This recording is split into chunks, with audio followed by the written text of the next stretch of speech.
Hello viewers, Assalamu alaikum. This is Mahbuba from Mahbuba's blog. Welcome to my channel. আমার আজকের recipe হচ্ছে fish cutlet. তো চলুন শুরু করা যাক। এর জন্য এখানে প্রথমেই আমি নিয়ে নিলাম কয়েক টুকরা মাছ, একটা বড় পেঁয়াজ, কাঁচামরিচ কুচি 2টা, হাফ চামচ লাল মরিচ গুঁড়া, হলুদ 1 চিমটি, ধনে গুঁড়া হাফ চা চামচ আর জিরার গুঁড়া হাফ চা চামচ, আদা রসুন পেস্ট হাফ চা চামচ, ব্রেড ক্রাম্ব প্রয়োজন মতো। নিয়ে নিলাম একটা ডিম আর ছোট একটা আলু। পানি দিয়ে প্রথমে আলুগুলো সিদ্ধ করে নিলাম।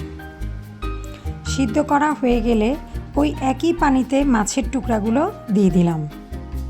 এবার মাছের পিসগুলো সিদ্ধ হয়ে এলে মাছের কাঁটা ছাড়িয়ে নিতে হবে। এরপর আলু চটকে নিতে হবে। এবার মাছের সাথে চটকানো আলু এবং অন্যান্য মশলা, পেঁয়াজ সহ কাঁচামরিচ সব একসাথে মিশিয়ে নিতে হবে। ফিশ কাটলেটের জন্য কম কাঁটাযুক্ত মাছ নেওয়াই সবচেয়ে ভালো।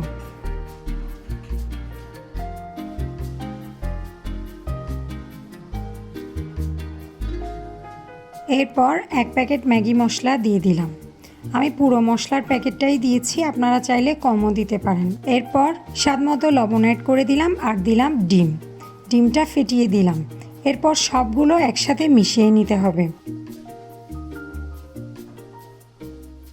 এরপর কাটলেটের মতো করে গোল গোল শেপ করে নিলাম। আমি ছোট ছোট চ্যাপ্টা করে বল আকারে গড়ে নিলাম, চাইলে বড়ও করা যায়। এরপর ডিমে ডুবিয়ে ব্রেড ক্রাম্বস লাগিয়ে ভেজে নিব। আমার এই রেসিপিতে 12টার মতো কাটলেট হয়েছিল। ভিউয়ার্স, আমার চ্যানেলটা যেহেতু নতুন, আশা করব অবশ্যই লাইক, শেয়ার এবং সাবস্ক্রাইব করে আমার পাশে থাকবেন। আপনার একটা লাইক, শেয়ার আমাকে নতুন করে ভিডিও তৈরি করতে অনুপ্রেরণা দেবে। এবার কাটলেটগুলো একে একে সবগুলোই ভেজে নিতে হবে। ভিউয়ার্স, কাটলেট যেহেতু নরম, এজন্য কিছু বিষয় লক্ষ্য রাখতে হবে। অবশ্যই মোটামুটি গরম তেলে ছাড়তে হবে কাটলেটগুলো, আর বারবার উল্টে পাল্টে দেওয়া যাবে না। এক পিঠ হয়ে আসলে তারপর অন্য পিঠ উল্টে দিতে হবে।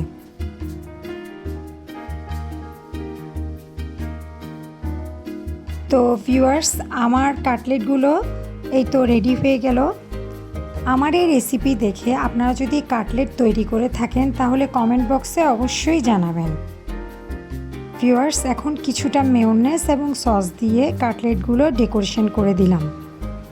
ধন্যবাদ।